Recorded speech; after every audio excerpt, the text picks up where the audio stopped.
미 대선의 주요 변수가 된 북한. 지난 20년간 미국은 미쳐 있는 상태였다.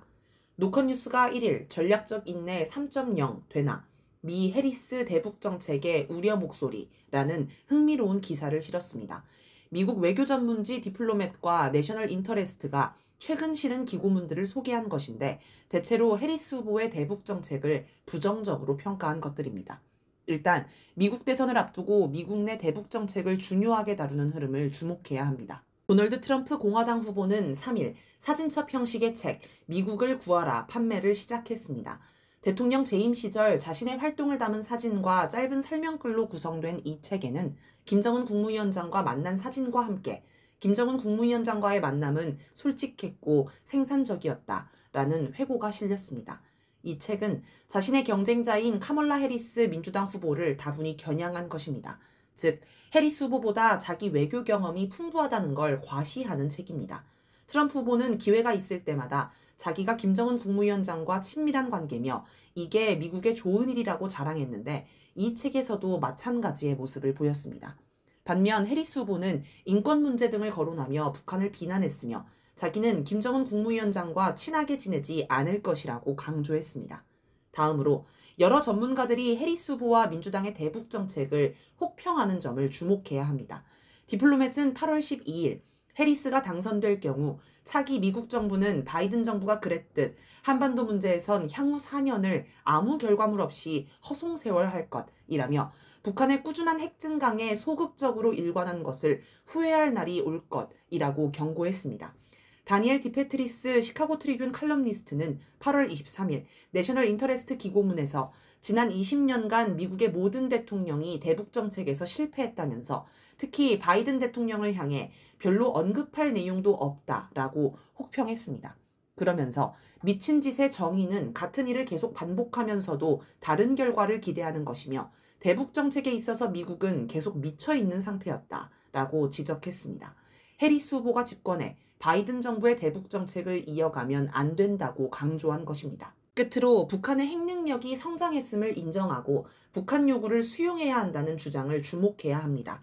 디페트리스는 2018년 남북군사 합의 부활 같은 북한이 수용할 만한 정치 경제적 양보안을 마련할 필요가 있다라고 주장했습니다. 1994년 북미 제네바 합의의 주역이었던 로버트 칼루치 조지타운 대학 교수는 8월 27일 내셔널 인터레스트 기고문에서 북한이 핵탄두 50개를 보유하는 등 과거와 크게 달라진 현실을 새로운 접근법의 바탕으로 삼아야 한다라며 정전협정의 평화협정 전환으로 시작하는 북미 관계 정상화를 대북 정책의 목표로 삼아야 한다고 주장했습니다. 또 이미 실효성이 사라진 대북 제재를 종료하고 한미연합훈련도 면밀하게 검토하는 등 선행 조치를 해야 한다고도 했습니다. 왜 미국 대선에 북한이 나오나? 미국 대선에서 북한이 주요 변수가 된 이유는 무엇일까요? 첫째, 미국이 감당할 수 없을 정도로 북한의 핵 능력이 커졌기 때문입니다. 갈루치 교수는 북한의 핵탄두를 50개로 추정했고 미국 정부는 60개 정도로 추정하는 듯합니다. 하지만 최근 북한이 단거리 핵미사일 4개를 실을 수 있는 발사 차량 250대를 공개한 걸 보면 훨씬 많을 수도 있습니다. 게다가 미국 본토까지 날아가는 대륙간 탄도미사일도 여러 종류를 개발했습니다. 또 미국도 개발하지 못한 극초음속 미사일까지 개발했습니다. 과거에는 북한이 핵미사일을 개발해도 몇 개 안 되기 때문에 충분히 막을 수 있다고 국민을 안심시킬 수 있었는데 이제는 그게 불가능합니다. 둘째, 북한이 미국 본토를 핵공격하겠다는 뜻과 의지가 있기 때문입니다. 미국 본토를 향한 핵공격 능력으로 따지면 러시아가 북한보다 훨씬 많은 핵탄두를 가지고 있고 중국도 북한보다는 많은 핵탄두를 가지고 있을 것입니다. 하지만 미국인들이 러시아나 중국의 핵미사일을 걱정하는 일은 없습니다. 두 나라는 미국을 향해 핵미사일을 날릴 뜻과 의지가 없다고 여기기 때문입니다. 그런데 북한은 기회가 있을 때마다 미국 본토에 핵미사일을 날리겠다며 국가 공식 입장으로 발표해 왔습니다. 또 핵무력법을 채택해 아예 공격적 핵정책을 법으로 만들어버렸습니다. 그러니 미국인들이 러시아, 중국의 핵미사일은 걱정 안 해도 북한 핵미사일은 걱정할 수밖에 없는 것입니다. 트럼프 후보가 기회가 있을 때마다 자기 임기 동안에는 북한 핵미사일을 걱정할 필요가 없었다고 강조하는 것도 이런 민심을 잘 알기 때문입니다. 반면 해리스 후보는 아직 대북 정책을 확정하지 못한 듯합니다. 그렇다고 미국인 사이의 쟁점인 사안을 모른 척할 수만은 없으니 곤혹스러울 것입니다. 셋째, 북한과의 싸움에서 계속 졌기 때문입니다. 북한 핵미사일이 위협적이라고 해도 미국이 이길 수 있으면 큰 문제가 되지 않습니다. 그런데 지금까지 북미 대결 역사를 보면 미국이 이긴 적이 없습니다. 한국전쟁부터 시작해 푸에블로 사건, 판문점 도끼 사건, 이씨121 격추 사건 등 여러 군사적 대결을 보면 모두 미국의 패배로 끝났습니다. 미국은 북한과의 전쟁을 염두에 두고 모의 전쟁을 수시로 진행하지만 북한이 핵 개발을 하기 전부터 지금까지 미국이 패배한다는 결과만 나오고 있습니다. 외교 대결에서도 미국은 북한에 밀렸습니다. 1994년 북미 제네바 합의, 2000년 북미 공동 코뮤니케, 2005년 9.19 공동성명 등 북미 사이의 주요 합의들에는 모두 북한의 요구가 관철되어 들어갔고 이 때문에 미국 내에서는 외교 실패라는 비판이 쏟아졌습니다. 바이든 정부 들어서는 북한이 미사일 발사 등 군사행동을 해도 상응하는 군사행동이나 제재 추가 등 강경한 대응을 하지 못하고 그저 조건 없는 대화만 반복해 요구하는데 번번이 무시당하고 있습니다. 심지어 미국은 북한 때문에 국제사회에서의 구상이 차례로 파탄나고 있다고 봅니다. 미국이 야심차게 밀어준 우크라이나 전쟁의 패색이 짙어지자 미국은 갑자기 북한을 비난하기 시작했습니다. 북한이 러시아에 무기를 대줬기 때문에 졌다는 투입니다. 지난 3일에도 매슈밀러 미국 국무부 대변인은 우리는 이미 북한의 러시아 지원이 우크라이나에 미치는 영향을 봤다라며 북한의 전쟁 지원에 대한 책임을 묻기 위해 계속해서 조처할 것이라고 강조했습니다. 팔레스타인 이스라엘 전쟁이 발발하자 팔레스타인 국민들이 블라디미르 푸틴 러시아 대통령과 김정은 국무위원장의 대형 사진을 들고 이스라엘 규탄 시위를 하는 모습도 인상적이었습니다. 중동 지역에서는 북한이 중동 정세에 큰 영향을 준다는 인식이 널리 퍼진 듯합니다. 하마스 고위 간부 알리 바라케는 2023년 11월 2일 레바논 언론과 대담에서 북한이 팔레스타인 이스라엘 전쟁에 개입할 날이 올 수 있다. 왜냐하면 우리는 동맹이기 때문이다. 라며 이란과 달리 북한은 미국 본토를 공격할 역량이 있다고 주장했습니다. 이런 가운데 지난 7월 하마스 공격으로 사망한 미국인 유족들이 북한을 상대로 손해배상 소송을 건 일도 있었습니다. 북한이 하마스를 지원했다는 것입니다. 이런 정황들을 보면 미국도 북한이 파리 전쟁에 뭔가 큰 영향을 주고 있다고 여기는 것 같습니다. 중국 대만 전쟁에도 북한이 영향을 주고 있습니다. 전쟁으로 먹고 사는 나라 미국은 대만 전쟁을 유도해 중국을 공격하려는 의도를 공공연히 내비치고 있습니다. 그런데 미국 내에서 가장 많이 나오는 우려는 북한입니다. 중국 대만 전쟁이 발발하면 북한이 중국을 도와 참전하거나 아니면 미국의 시선을 분산시키기 위해 주한미군을 공격할 수 있다는 것입니다. 서로 의식하지 않을 수는 없는가? 그런데 문득 이런 생각도 듭니다. 북한이 뭘 하든 미국이 가만히 있으면 아무 문제가 없지 않을까요?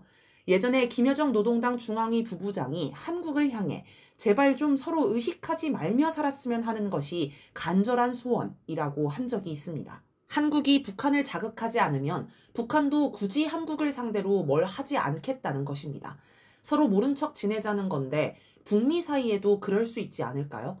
북한이 미국을 붕괴시키겠다, 미국 체제를 바꾸겠다, 정권을 교체하겠다 이런 주장을 한 적은 없습니다.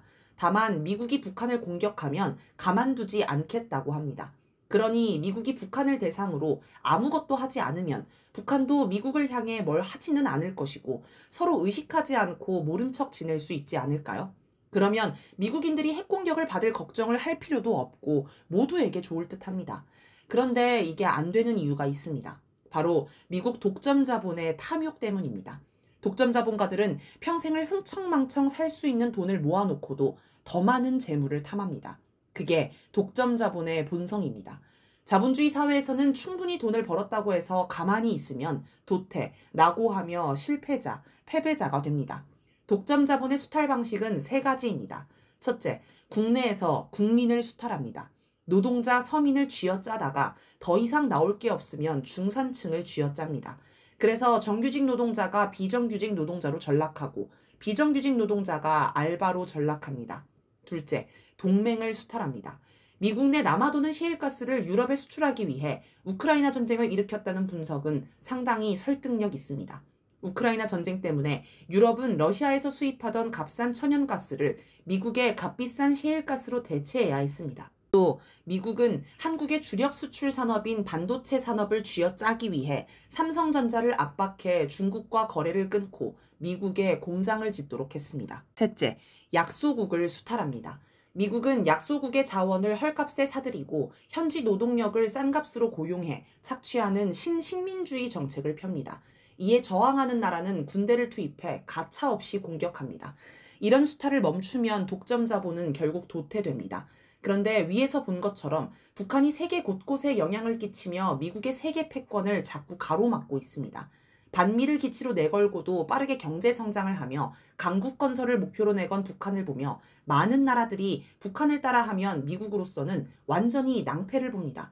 그래서 북한을 가만 놔두지 못하는 것입니다. 아무튼 이렇게 모든 것을 수탈해 독점 자본이 막대한 부를 축적한 결과 미국은 골병이 들었습니다. 독점 자본가의 지갑에 돈이 넘쳐나니 미국 경제의 여러 지표는 상당히 좋아 보이는 착시 현상이 나타납니다. 그러나 심각한 양극화로 인해 언제 경제 거품이 꺼져 경착륙할지 모르는 불안한 상태입니다. 또 중산층이 붕괴하고 서민들은 극빈층으로 전락해 심각한 사회 불안 현상이 나타납니다. 도시마다 노숙자와 마약 중독자가 넘쳐나고 총기 난사 사건과 인종차별도 극심합니다. 그 결과는 정치 혼란으로 이어집니다. 여당 대선 후보가 중도 사퇴를 하고 유력 야당 대선 후보는 총에 맞아 죽을 뻔했습니다. 세상에 이런 막장 정치가 판을 치는 나라도 없을 것입니다. 미국은 국제사회에서도 고립되고 있습니다. 미국의 동맹국들이 친미에서 이탈해 중국, 러시아에 접근하고 있습니다. 튀르키예, 사우디아라비아 같은 나라들이 대표적입니다. 미국을 추종해 우크라이나를 적극적으로 지원했던 독일에서는 독자 노선을 걸었던 메르켈 총리를 그리워하는 사회 분위기가 형성됐습니다. 또 숄츠 총리를 향해 독일 청년이 심각한 물가 폭등을 호소하며 푸틴과 얘기 좀 해봐요 라고 외쳐 화제가 되기도 했습니다. 경제 위기를 해결하려면 미국이 아닌 러시아와 손을 잡아야 한다는 민심의 반영이었습니다. 얼마 전 진행된 파리 올림픽을 통해 프랑스의 심각한 경제, 사회 현실이 드러났습니다. 선수촌은 물론 셔틀버스에도 에어컨을 설치하지 않아 이동 중인 선수가 폭염에 쓰러지는 일까지 발생했습니다. 또 몰려든 관광객을 노리고 대중교통 요금을 2배 가까이 올리고 각종 입장료에도 바가지를 씌워 많은 비난을 받았습니다.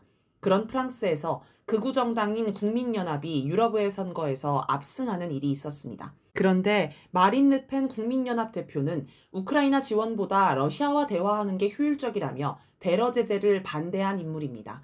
러시아와 손을 잡고 경제난을 극복하자는 프랑스 민심이 선거에 반영된 것으로 보입니다. 미국에 수탈당하던 약소국들도 미국의 등을 돌리고 중국, 러시아와 손을 잡습니다. 아프리카의 니제르와 차드가 미군 철수를 요구해 결국 모두 철수하기로 합의했습니다. 미국이 동북아에서 한미일 삼각동맹 구축을 서두르는 이유도 이런 처지 때문입니다. 자국 상황도 최악이고 전 세계적으로도 고립되다 보니 확실한 자기 편을 하나라도 더 끌어모으려는 것입니다. 물론 한미일 삼각동맹은 미국이 오래전부터 추진해온 구상입니다. 하지만 한일 갈등 때문에 그간 진척이 없었습니다. 미국의 요구로 한일 관계를 개선하려던 한국 정권들은 범국민적인 반일 움직임에 겁을 먹고 함부로 일본과 군사 결탁을 하지 못했습니다. 이명박 박근혜 정권도 한일 위안부 합의나 한일 군사정보 보호협정을 체결할 때 여론의 공격을 받아 위기에 몰렸고 미국도 더 이상 강하게 요구하지 않았습니다. 그런데 지금 윤석열 정권은 지지율이 떨어져 바닥을 치는데도 막무가내로 일본과 군사결탁을 밀어붙이고 있습니다. 뭔가 이명박 박근혜 때와는 다른 모습입니다. 그 사이에 바뀐 건 2017년 11월 북한의 국가 핵무력 완성 선언이 있었다는 것입니다. 북한의 핵능력이 비약적으로 성장했기 때문에 미국도 여유를 부릴 수 없고 윤석열 정권도 다급해졌습니다. 그런데 한미일 삼각동맹을 구축한다고 해서 세 나라가 더 유리해지는 건 아닙니다. 삼각동맹 움직임을 경계한 북한, 중국, 러시아도 똘똘 뭉치게 되기 때문입니다. 지금 상황은 마치 불을 보고 달려드는 불나방의 모습과 같습니다. 그냥 북한이라는 불을 무시하고 제 갈 길을 가면 되는데 탐욕스러운 독점 자본은 불나방처럼 끝내 불에 뛰어듭니다.